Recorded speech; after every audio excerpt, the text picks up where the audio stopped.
Sveiki, noriu pasidalinti įžvalgomis ir patirtimi ir tokiu potyriu, kurį turiu paskutinės kelias dienas, sąmoningai bandydamas išlikti tokioj ramybės būsenoj.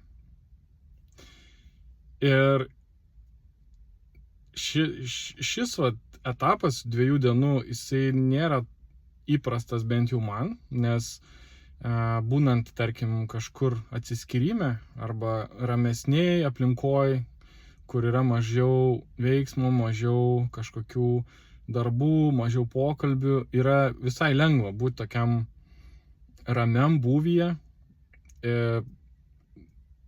neįsitempus, nepergyvent dėl kažko, nepradėti ten kažkokių labai intensyvių mąstymo procesų ir taip toliau. Yra lengviau, nes aplinka tą palaiko.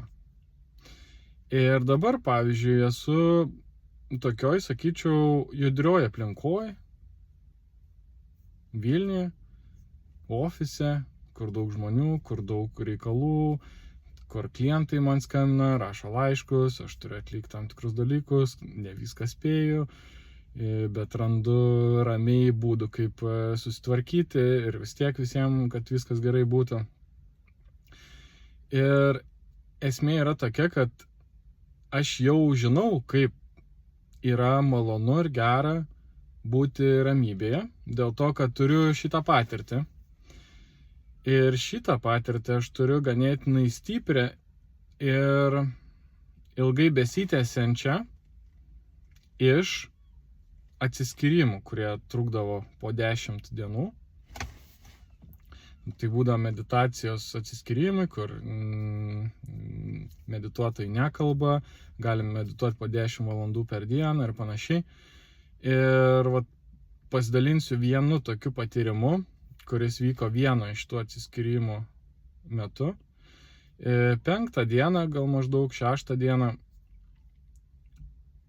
visą dieną buvo labai mažai minčių. Ir tos mintis tokios jau, kurios tikrai būtinos buitiškai, kad, reikia jau eit pavalgyti, ar ne, čia reikia pasimti lėkštę, reikia tą, bet tarsi visos tos mintis, jos tokios čia ir dabar apie šitą momentą, ne apie kažkur nukeliančias į kažkur kitur.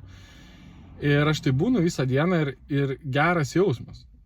Ir iškart pajaučiu, koks yra geras jausmas, kai protas yra ramybė, kai protas neturi kažkokio intensyvaus mąstymo, neturi kažkokių minčių, kurios kelia emocijas. Tai visą dieną aš tame ir maždaug apie vakarą jaučiu, kad labiau gal tiktų suprantu, kad ateina mintis.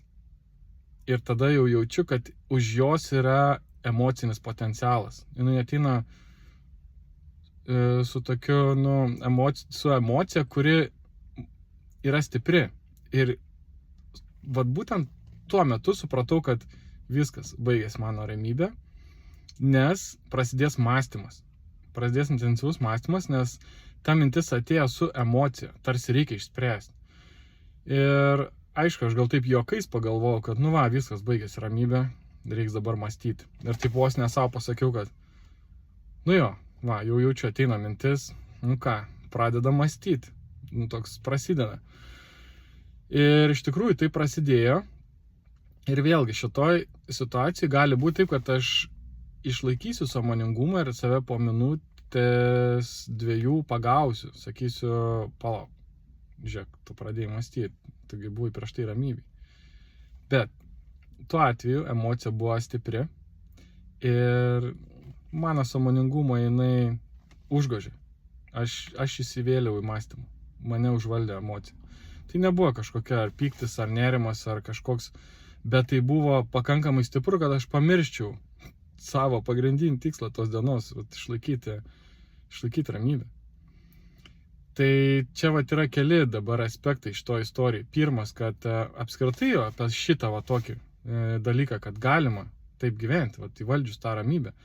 Bet vėlgi, ar tai yra verta, reikia turėti tą patyrimą, kad suprast, kad verta.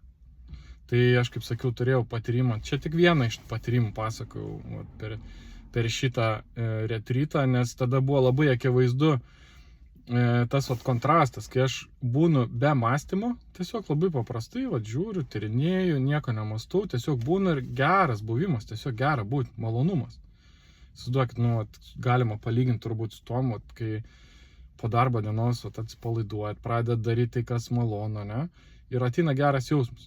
Tai šiuo atveju geras jausmas atėjo be jokių išorinių priežasčių, vien dėl to, kad protas yra ramus ir dėl to buvo toks gan geras aplinkos pajautimas ir tas jausmas, tas galėjimas išjausti aplinką tarsi suteikė malonumą, kuris davė tokį užsipildymą ir tokį tiesiog buvimą čia ir dabar, kuris yra visiškai pats savo pakankamas. Ir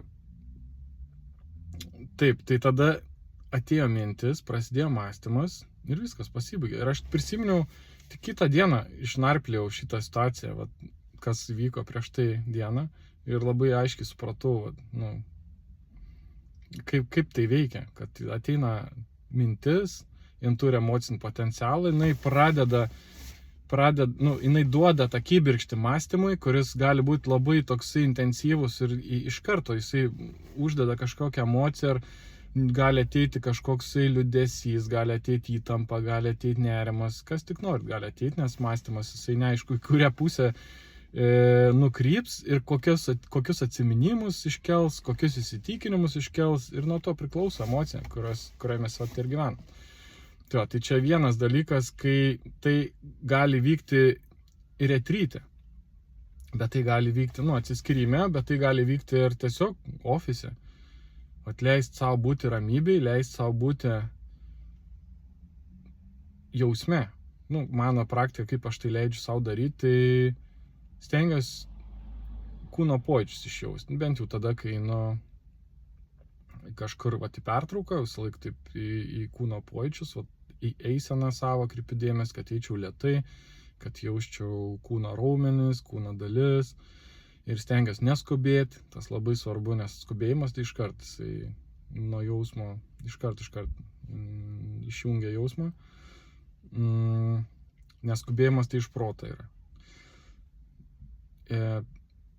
Tai kaip dar galima tai padaryti? Sekti savo tą emocinę būseną.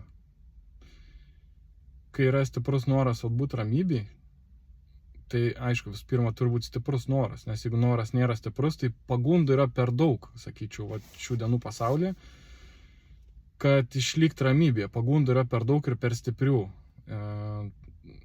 Tai turi būti stiprus noras būti ramybėje. Kad būtų tas stiprus noras būti ramybėje, tai turi arba būti patyrimas tos ramybės, arba jau būti kažkokia gyvenime situacija, kur jau taip atsibodo tas bėgimas, lėkimas, stresas, įtampa ir kas tik nori.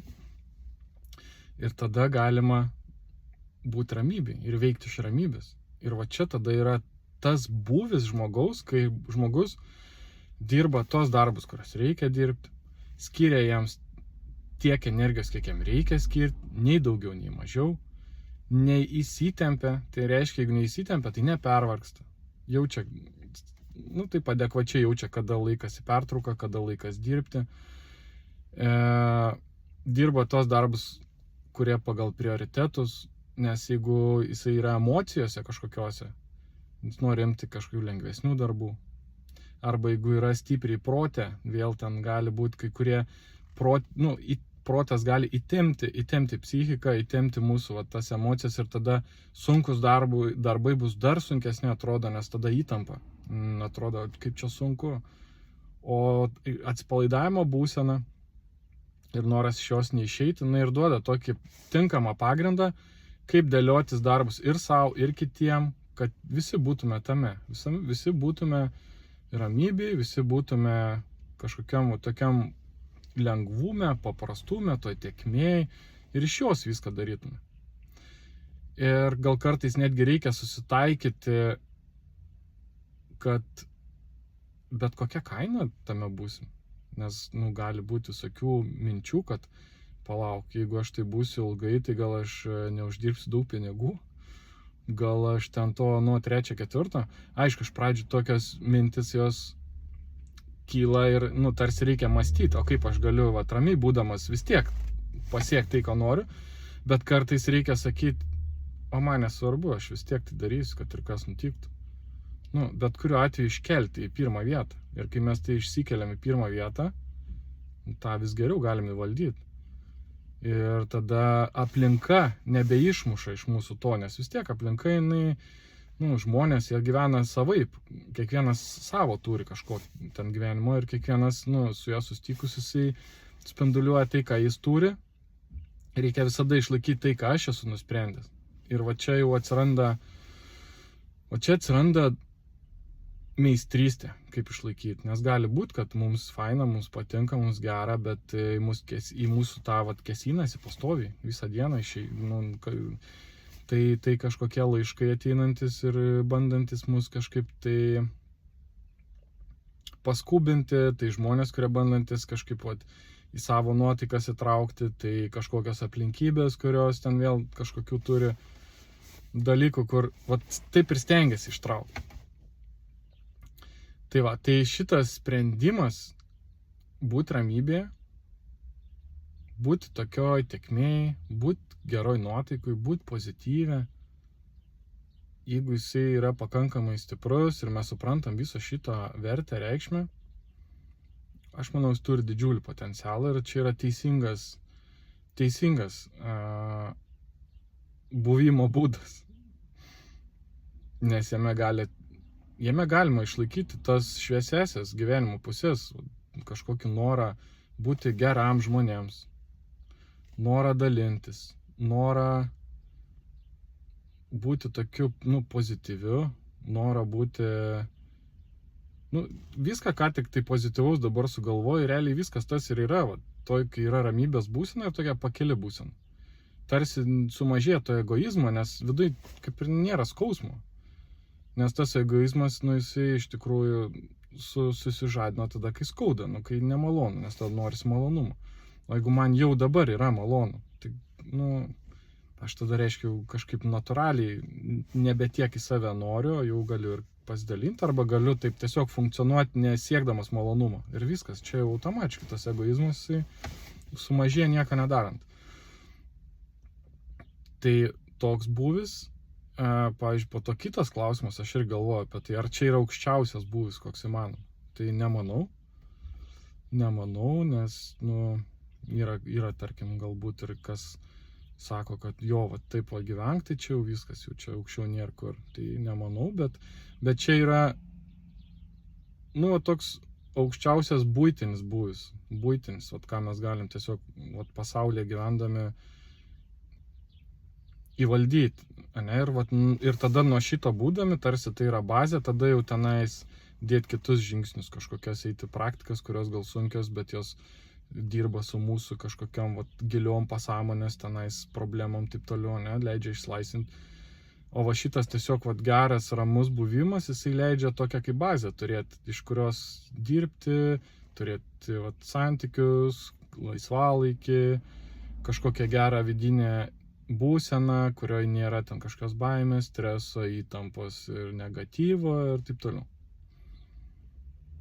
Tai dar tai pabaigai, kaip tą išlaikyti, tai visų pirma, noras tame būti, noras tą išbandyti ir sąmoningumas, žiūrėt, palauk, kur aš einu, aš jau čia stresuoju, nestresuosiu, nesvarbu, negalvosiu apie tą problemą, rytoj pagalvosiu, arba po 3 dienų.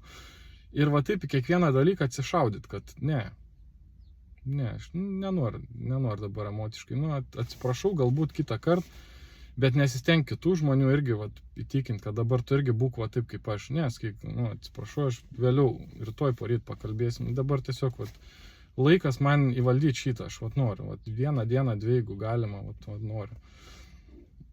Aišku, tai turėtų nevirsti kažkokiu bėgimu nuo problemų. Bet pradžiai gali būti, kad tiesiog, reikia kažkaip biškį pasidaryti atstumą, kad tobulėti. Ir tiesiog sekti kokią emociją ir suprasti, kad jeigu jau užėjo emocija, viskas, aš jau neberamybė. Ir visai nesvarbu, kokia ta emocija, gali būti gera emocija, kažkokia susižavėjimas, vis tiek tai yra, kokia bebūtų gera, tai yra blogiau už ramybę. emocija, kokia jin bebūtų blogiau už ramybę, nes jinai įvelia į tokius kalnelius, emocinius kalnelius. Ir po gero kalnelio būtinai bus blogas kalnelis. Arba bus kažkas, arba bus nieko ir norėsis malonumų. Ramybė tai yra jau iškart geras jausmas visada, be jokių emocijų. Be jokių išorinių sąlygų. Be jokių, tiesiog, iškart gerai. Nes emocijos tarsi jos turi turėti sąlygas, turi kažkas įvykti, turi būti kažkas va taip, o kažkas taip, tada kyla emocija, jeigu to nėra, tada prasideda mąstymas, kaip tą pasidaryti, tada įtampa, tada dar kažkas, prasideda, čia va, apie tai ir yra visas gyvenimas, kodėl jisai blogas. Dėl to, kad ne per emocijas tai reikia pasidaryti, o reikia per ramybės jausmą. Per tokį normalų, gerą buvimą. Ir visada suprast, kad gerai, šiandien nebus taip, kaip aš noriu, bet palauk, aš turiu ramybės jausmą, kurį galiu dabar išsikelti, galiu kažkaip pasivaikščioti, galiu kažkur nueiti, galiu kažką padaryti, o galiu tiesiog sėdėti ir įeiti į ramybę, nieko negalvoti, dėl nieko nesijaudinti, pabandyti išjausti savo kūną, savo kvėpavimą, pajausti tą pasitenkinimą dabartinę akimirką, tą dėkingumą, kad turiu rankas, turiu kojas, kiti neturi, turiu valgyti, kiti neturi, turiu stogą virš galvos, kiti neturi, nes dėkingumas irgi jisai labai susijęs su šito, nes reiškia, mes kai esam dėkingi, mes tada iškart galim pajausti aplinką, nes jeigu mes esam nedėkingi, tai reiškia, kad mums nepatinka aplinka ir mes norim iš jos pabėgti ir mes nesam čia ir dabar. Tai yra du būdai, arba pajausti dėkingumą ir tas grąžina ir čia ir dabar, arba grįžti čia ir dabar ir tada gimsta dėkingumas, nes ateina geras jausmas iš buvimo čia ir dabar ir tada dėkingumas už gerą jausmą. O geras jausmas automatiškai tada sako, žiūrėk, bet tau gerai. Kas iš to, kad kitas turi tą, trečią, ketvirtą, jeigu jam blogai viduje. Kas iš to, kad jis turi? Juk jam blogai.